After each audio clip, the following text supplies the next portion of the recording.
so heart attacked. Oh,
perfect dream thrown too far to be heard. If my word loses shape in the meantime, identify me by sound. The room grew too dark. Please hear me out. Journal man can act out, totally torn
too tough? Am I still here? And is that enough?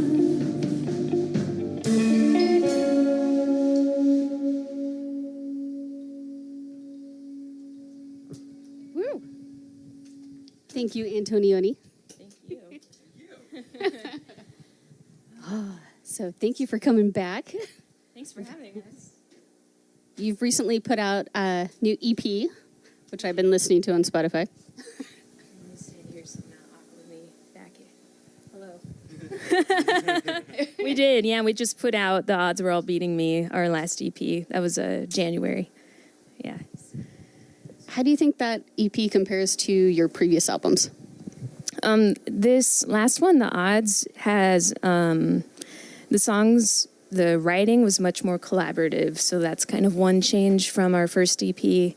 And then we incorporated a little bit more in experimentation and kind of more complex instrumentation as well, and arrangement. So it was like total blast to make. Yeah, and I think we're all really proud of it. I like how everyone just stands and nods their head as I say this. This is the radio. Speak up. Hey. From an outside perspective, since I didn't play on either of those last two records, I think the second one just sounds much more produced. Like it was written with an idea that it was going to be a record rather than just a song. And you can tell all the craftsmanship that went into it that way. Oh, thanks. Yeah. Oh, I would agree with what they both have said. One thing is, on the first record, all the songs or most of them are like in 3 or 6. So they're all kind of like waltzy rock songs. And then this last one we put out, they're all in 4 and kind of dancier, a little bit more rockin' and stuff like that. So, and actually, yeah, that's kind of the direction we've taken, even more straying away from that on the newer stuff we've been recording, like a little bit more laid back or like dancey or something. So not as like heavy rock like the Odds, the one we just put out. So it has some heavier songs too. So yeah.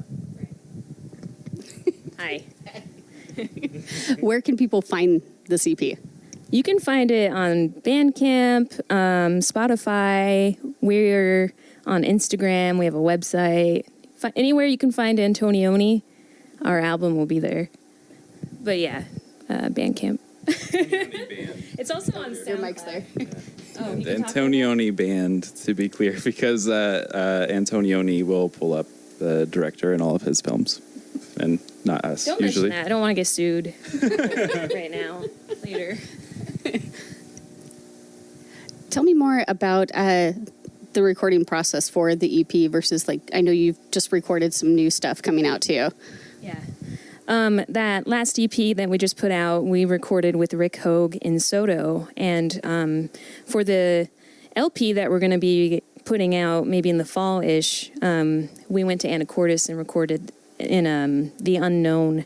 It's like an old church, and it was very different, I guess, vibes, you know, being in a church versus in like a more traditional studio. And it was really cool, too, just to go to Anacortes. I loved it out there. You get like this, everything feels slower and less crowded. And so we were definitely in a good place, I think, literally and figuratively, I guess, when we recorded the LP. I see you dancing. Yeah, it was fun. We Just get it turned that way. Oh. Hey, camera. A big part of that was staying in the studio, too. We lived there, blew up some air mattresses, and just had a sleepover. Watched cartoons and played cards pretty much every night until we fell asleep. And just kind of, got into that mindset. I mean, we could do that at home, too, but not going back to your bed, really. You start to forget about having a day job, and you, like, feel like I'm an artist. Like, I deserve this. Well, it's good. And then you come back down to earth, so. Yeah, that was really great. It was different for us because we never recorded that way. Like the last EP, The Odds, the one we put out in January, like we recorded over a weekend, and then we came back like a month later and recorded the next part over another weekend. So it was a lot more like what Ben was saying, just being able to record for a whole week straight, and every day, we just filled the whole day with recording, and it was a good place to be creative. I think that's kind of what you guys are saying. It's just like really breeds creativity in that situation. So I think we're gonna go back, or maybe, I don't know. I think we all want to secretly, but Yeah, lots of coffee shops around town, thrift shops. Sarah got an outfit for like $275. visit Anacortes. Yeah. It was a total of $1. Hi. Yeah, I spent $1 on pants and a sweatshirt. But anyway, yeah. That's right. I like that they went shopping with you. That's really cute. Yeah, it was like, I love thrifting. So we went to a thrift shop and I got 50-cent pants. I would have worn them, but anyway, yeah. You want to say something, Austin, about our band and our LP that we're going to be putting out? How did you feel about the recording process? It was Yeah, get your mouth on there. Sorry. it really was just like the most like creative space. Being there every night, like we would get done, and sometimes we would play cards, and there were other times that we would just spend an extra like 4 hours playing through old synths, and there was a beautiful like grand piano in there, and it was really hard to like peel myself off of that the entire time. Especially the room is huge, so you can go in there and just like whistle, and it's like, oh my god, it's the most beautiful thing I've ever heard. And so it was a really special place. And I watched Spaceballs for the first time, so that was Did not age well, let me just put it that way. I loved that movie when I was young. No offense, Mel Brooks. But And the guy, it's a little uncomfortable. Dark Helmet. No offense, Dark Helmet. Rick Moranis? Yeah. Love Rick Moranis. Yeah. But yeah, overall, I'm just really excited because I know, kind of like what Kyle was saying, I feel like us as a group, we've grown a lot. And now that when we made this LP we're going to be putting out, the songs have, I think, a really good blend of the kind of dancey element. Like I personally really got into like electronic like 80s music over the last year, which I think everyone goes through that, I guess. I didn't know. So I just went through that. And so we have some of that in some of the songs. Some of the new songs we're playing. There's some songs we're not playing that are going to be awesome. But then there's also a few songs that kind of call back a little bit to when we were more stripped down, or when I was solo. So I'm excited to put that out. Nice. What is the song you have coming up next that you're going to play next? The next song we're going to play is called They Never Greatly Flew, which is inspired by a lot, but specifically is inspired by John Berryman, a poet I really love. And that's one of the lines in his last poem of his life's work, The Dream Songs. I majored in poetry. I love poetry. So that I've always been inspired by him and a lot of the confessional poets like Sylvia Plath and stuff. So I was really touched by that line in that poem and used that to inspire me to write this song. All right, let's hear it.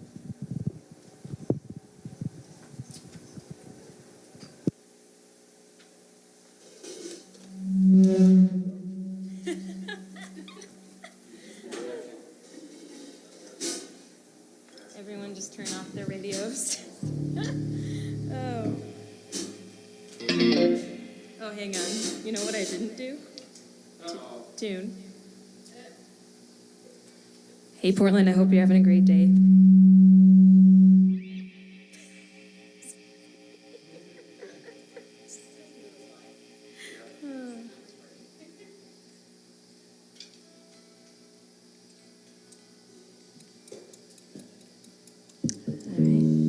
Almost there. Oh, what are you doing? I could shout out some of our Seattle bands. Oh, yeah. I really wish I knew more Portland bands, honestly. Sunbathe. Yeah, we know Sunbathe. We love Sunbathe and Pool Boys. Cat Hawk. Cat Hawk. Cool. Nice. Yeah, we need to connect more Seattle and Portland music scenes. But I just want to shout out some of our favorite bands from Seattle. There's honestly, Den Tapes. Look up anything on Den Tapes. There's a lot of good stuff coming out on that right now. Dusty. We're playing with them tonight at the Firkin. If you like what you hear. Yeah. And then Beverly Crusher. Who else are we really into? Oh, Velvet Q. Coach Phillips. Monster Watch. Monster Watch. Salt Lick. Wearing my Salt Lick shirt right now. Peyote Ugly for sure. Dreamcatcher. Yeah. Of course. But Dreamcatcher. Ben plays in another band. Yeah. Also, big thanks to Sesame Donuts for the lovely donuts. So good. All right, we're Antonioni, and this is a song called "They Never Greatly Flew." Ready, guys?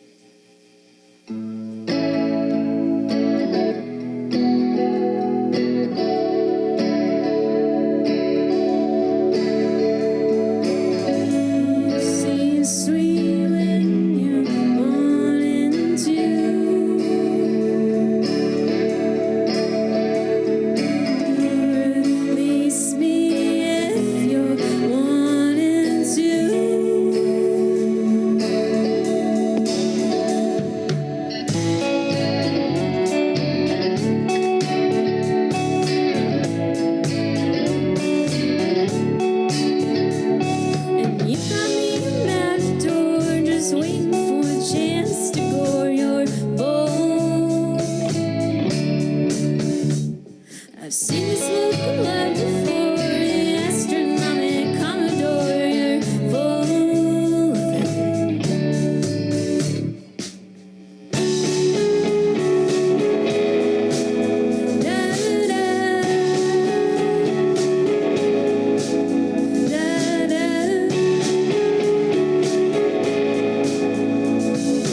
Everyone's expecting you to change what you're famous for. You're the one still asking me to stay. I'm still changing for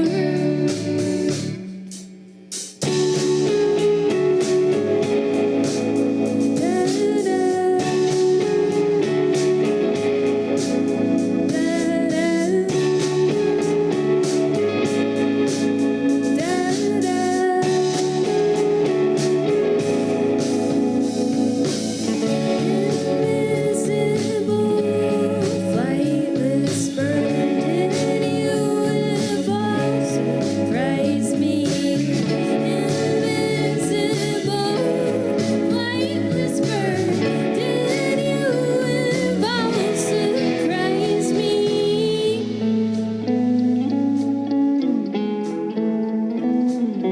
Surprise me.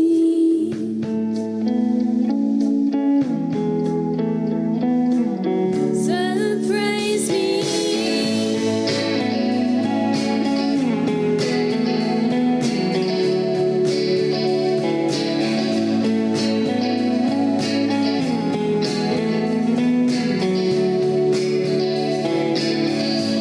Sweet, sweet when you're wanting to. Release me if you're wanting to. You see sweet when you're wanting to. Release me if you're wanting to.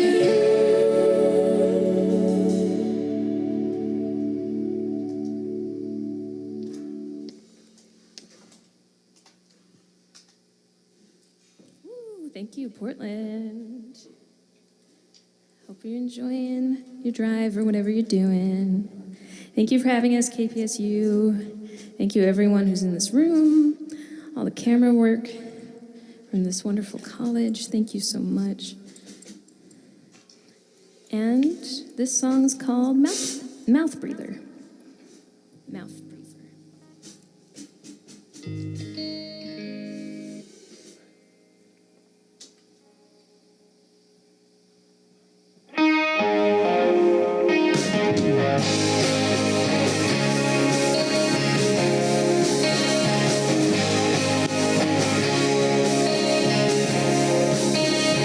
Where should I begin?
this, sort of. All right, I'm going to let you unclip that. Okay. That way we can chat some more. Oh, yeah. And tell me about some of the upcoming gigs you've got going on. Oh, So for you've sure. got the Firkin Tavern tonight. Yes, we are playing with Dusty.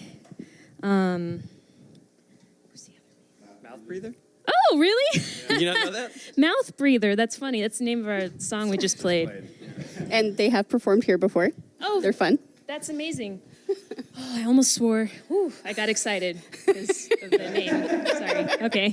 Cool. So shout out That's to Mouth neat. Breather. Hey, Mouth Breather.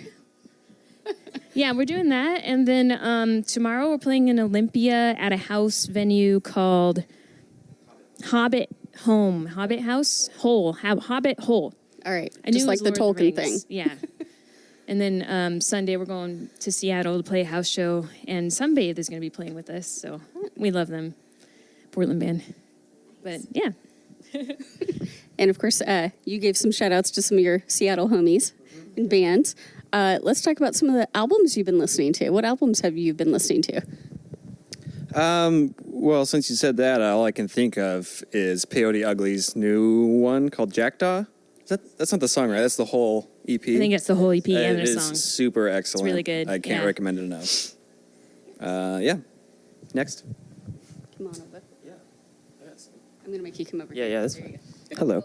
So some albums that I've been listening to have been Cherry Glazer, their newest one, and then been the church's music has been like back catalog has been added to Spotify, which for a long time it was just like a couple of their more obscure albums, and so I've been listening, getting back into some of those. I have them on CD, but for some reason now that they're on Spotify, I'm gonna listen to them like more, I guess. But there's a really good one called "Forget Yourself" that we were listening to on the way here. So yeah, I've been digging those lately for sure. I've been listening to the Ophelias. They just put out an album called It's a Word, like Always or something. I'm sorry. I don't remember, but it's really good. It's so good. It's like, You'll think of it at like 2 a.m. they're from Cincinnati. Wow. Okay, yeah. The Ophelias, their album is really good. I've been listening to that. And I have been pretty stuck on a couple albums. Like Foxwarren had their album, which is Andy Schaaf's project. It's so stunning. I love everything that he does. We were lucky enough to play with Winter and Triptides when they put out this like collab album that's really cool. It's like this whole kind of dreamscape of Bossa Nova, and it's been like the one album on repeat for me, like non-stop since we got to meet them and play with them. And then the bands coming out of Seattle, the albums that have been in my car are Jupiter Sprites' EP and then the Dravis House album. Oh, Dravis House, so good, yeah. Both very stellar albums. yeah, there's a lot of good stuff to be heard. When you're listening to music, is there something in particular that strikes you where you're like, ooh, that's what I like hearing? Like, yes, that's good.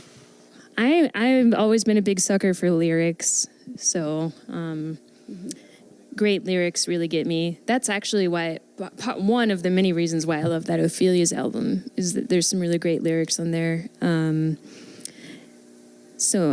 But lately, I guess I haven't been seeking that out as much as I've been listening to synth stuff since I've been trying to learn. So for a while, actually right before Mark Hollis passed, I was going through a huge talk phase, and that really, just listening to all the sounds in that. Same with the church, listening to the tone of the keys and synth, that's been standing out for me. I like how you're shaking your head. You're like, no, I'm not answering that. Oh, when you're listening to music, is there something in particular that strikes you where you're like, ooh, that's what makes me like it? Where you're like, I like that piece. If someone's voice has a lot of character to it, which is, in terms towards the camera, something I struggle with because I'd like to sing like a fake opera singer and just crush all the character out of my voice. But even if you listen to Sarah, her voice has a lot of really interesting characteristics. She sings really softly and it's really touching. So people with, even if it's like a weird, like almost speech impediment. If there's something different to listen to, it really catches my ear. Yeah. I started out listening. I just think it's changing for me always. So I started out just listening for like, I guess, beats and stuff. Imagine that from a drummer. What a dumb like thing to say. Beats and stuff. live. Yeah, I like I'm beats just gonna and go stuff. whack my sticks on my shells now. Yeah, like what a dummy. No, but I would listen for like beats and like cool, like hip hop or like trip hop sort of instrumentation. Whenever I was like middle school, getting into Linkin Park. Yeah, Linkin Park has some cool like instrumental trip hoppy stuff, and that may have led me down that path. And then I started getting more into like looking at like guitar sounds for sure. Even though I had never played a guitar or anything, but just got really into like shoegaze and some psychedelic music, and then I don't know. Then I guess I went into a little bit of a paying attention more to lyrics with someone like David Bazan or like Damien Jurado. Some of these artists that are really like lyric heavy and simple songwriting and simple production and everything. It's more about the poetry of the songs. So I think for me, honestly, I just go with whatever the music is like, you know, trying to do, I guess, because there's different types of that. But it's good to have gone through those different kind of, like Sarah was talking about, going through a phase like with new wave 80s music and stuff. It's just like, I hope I never run out of like phases to go through, you know what I mean? Where just finding new things and different songs and different music, because I don't think I will, or anyone could, but yeah. Yeah, there's a lot of music out there. It's hard to run out. Oh yeah. Austin? Same as Kyle. Like, there's a lot of things that I listen for, things that strike me and like really grab my attention. Coming from like a bit of a classical background, like a lot of that really stands out to me, and that's a whole other thing. Like you can spend an entire lifetime studying classical music and not even scratch the surface of what's there. You know, that's a whole thing. And then really, one thing that I've always not listened to very well was lyrics, and that's been a newer thing for me. Is really trying to pay attention to what they're saying. I think part of that maybe comes from the classical background, not having any lyrics in a lot of the pieces that I played, and not paying attention to that, focusing on music. But lately, listening to the lyrics has been a really big part of my kind of musical journey, and especially going back and revisiting albums that I'm very familiar with, and listening to the lyrics, and it's almost like hearing a song for the first time. You could probably sing along all of the words. I'm just not really registering what they're saying sometimes. So that's been the new thing for me. But as far as like what in music stands out to me, it's like just someone giving it. You can tell when someone's like really just like giving themselves to you emotionally or whatever. And those are the things that stand out to me. Just someone handing over their emotions by a song. It's really cool. It's like that quote about how to write, you just open up a vein. Oh, I've never heard that. That's interesting. It's the same thing with music, I think. Yeah, certainly can feel that way. Yeah. I actually recently listened to the rough mixes of our LP, and right after I was very emotional because I could feel some of the emotions that I had when I wrote some of the songs, you know. And if you play the songs over and over and over and over, sometimes I guess you're so close to them that you can't see it. But when I listened to every song in a row all at once, it was very overwhelming for me, because I was like, darn, like that's it's a lot of my baggage out there left to be interpreted, of course. But yeah. All right, well, let's switch gears a little bit. No pun intended. I want to nerd out on your gear for a minute. Please do. Now, you have, compared to the digital over here, very different guitar pedal going on. We're on the two ends of the spectrum. We were actually talking about this on the way down here today. I feel like there's some the cool thing about guitar is that like you don't have to have any of this to make really cool music. It's just like little tools and like extra colors. You know, I think of it just being like more colors on the canvas to really get more specific with the point you're trying to make. And with this is all. I mean, it's a you collect things, there's like a collecting side to all of it. And then also the sound of it. And the cool thing about what he's running over there, which is just a totally like digital modeling thing, that's right? Yeah. And the cool thing about that is it's everything that I have here, plus everything else that I don't have here, but all in that little box. And he can set up 3 times as fast as I can. So that's the cool thing about using stuff like that. But this stuff will never get old to me, just the kind of all analog gear. I love it. All right, so switching from analog to digital, talk to me about your gear. Fully digital.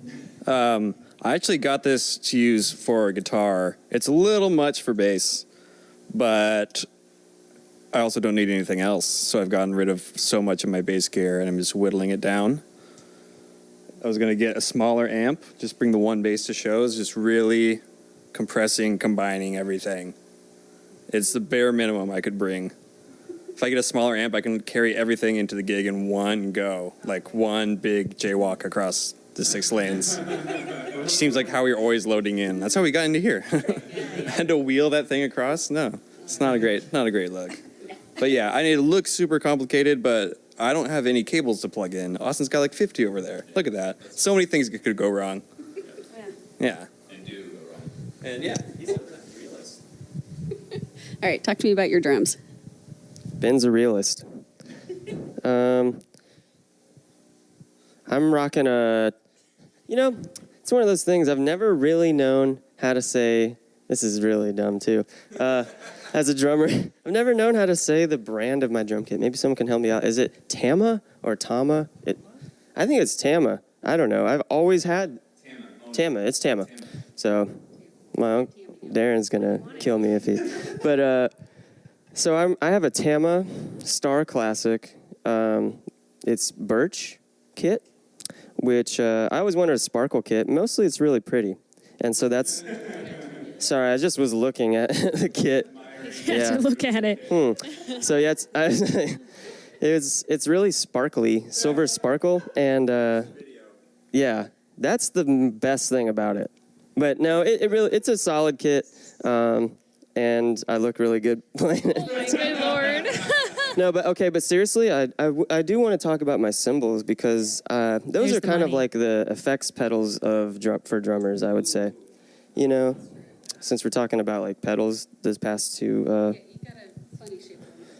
Yeah, that one's called the Trash Former. I just got that one for the album that we just recorded. I was thinking of The Cure, kind of Just Like Heaven. Yep.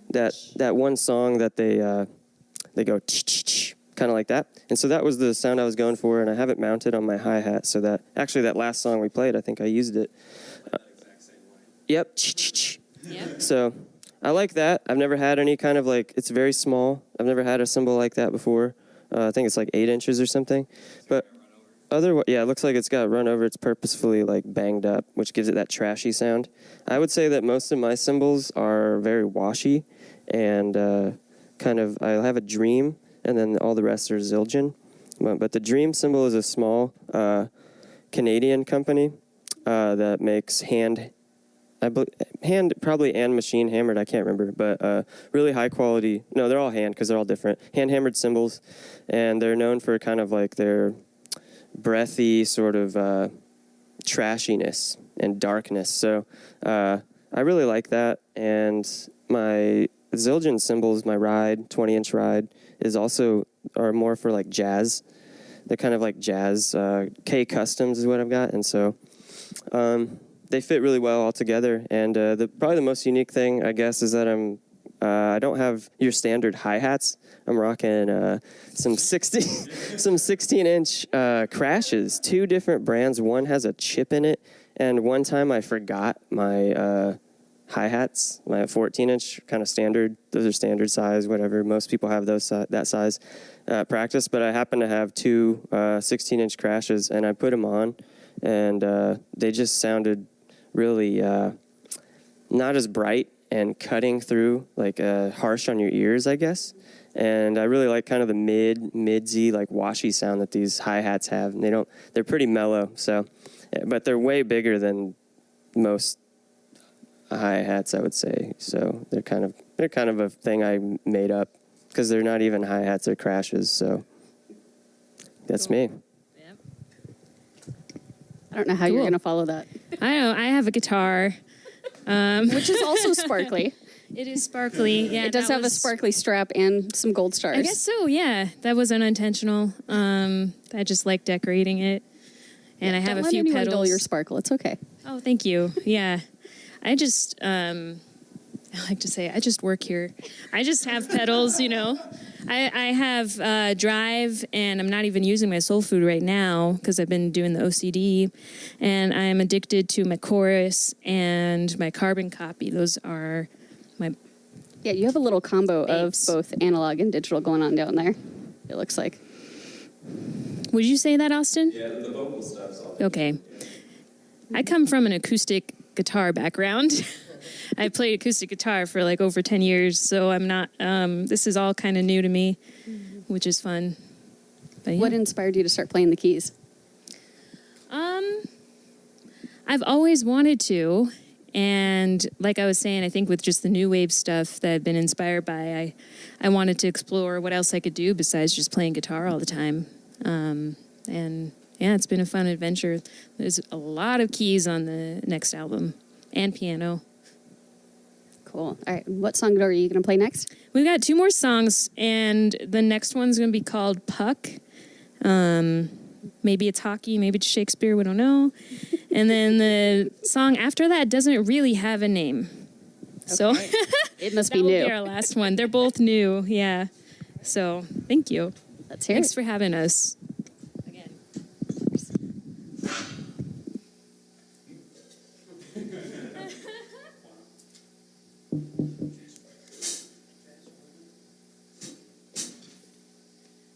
Let me just check my tuning one more time real quick.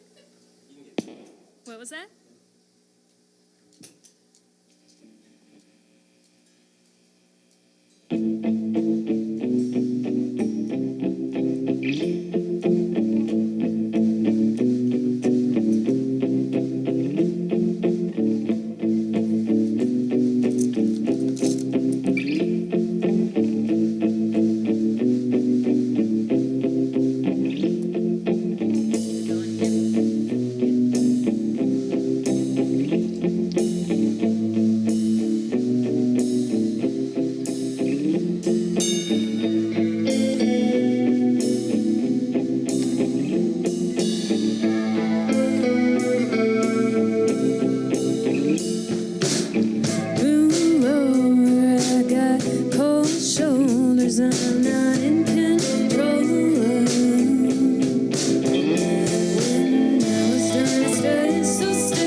We have one more song for y'all. Thank you again, Portland, for listening. Thank you for having us.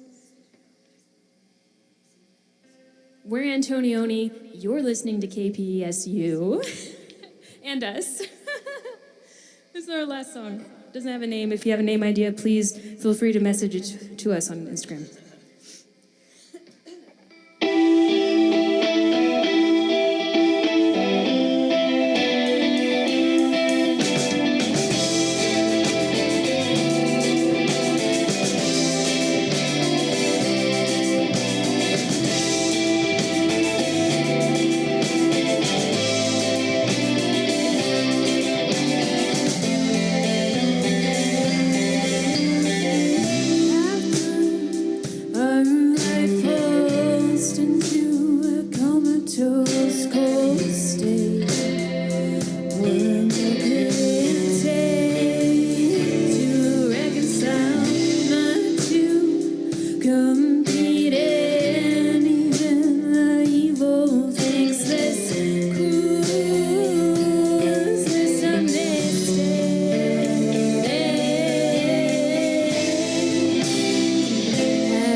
Just to say thank you to everyone. Cool.